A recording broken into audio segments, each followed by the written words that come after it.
এই যে দেখেন, যারা রাজমিস্ত্রির কাজ করেন বিশেষ করে তাদের জন্য এই ভিডিওটা। আপনারা চাইলে এই ভিডিওটা ফলো করতে পারেন। এই ভিডিওর মতো করে আপনারা যদি একটা গ্যাজেট বানিয়ে নেন, তাহলে সেই গ্যাজেটের মাধ্যমে আপনারা অনেক কাজ সম্পন্ন করে নিতে পারবেন। দেখেন এটা কিভাবে তৈরি করছে, এটা চাইলে আপনারাও তৈরি করে নিতে পারবেন।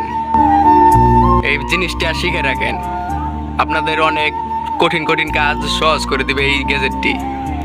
এই গ্যাজেটটির মাধ্যমে আপনারা অনেক কঠিন কাজ সহজভাবে করে নিতে পারবেন। আর এই গ্যাজেটটি চাইলে যে কেউ বানিয়ে নিতে পারবেন অনায়াসেই। দেখেন, এই ভিডিওটা টাইম লাইনে শেয়ার করে রেখে দেন। যখন বানাবেন তখন দেখে দেখে বানাবেন, খুবই সহজ হবে। দেখেন কিভাবে কাজগুলো করে নিচ্ছে সহজেই। এগুলো কিন্তু হাত দিয়ে বাঁকা করতে অনেক কষ্ট হতো, এই গ্যাজেটের মাধ্যমে দেখেন খুব সহজেই বাঁকা করে নিচ্ছে। সত্যি অসাধারণ। ভিডিওটা যদি ভালো লেগে থাকে শেয়ার করে দিবেন।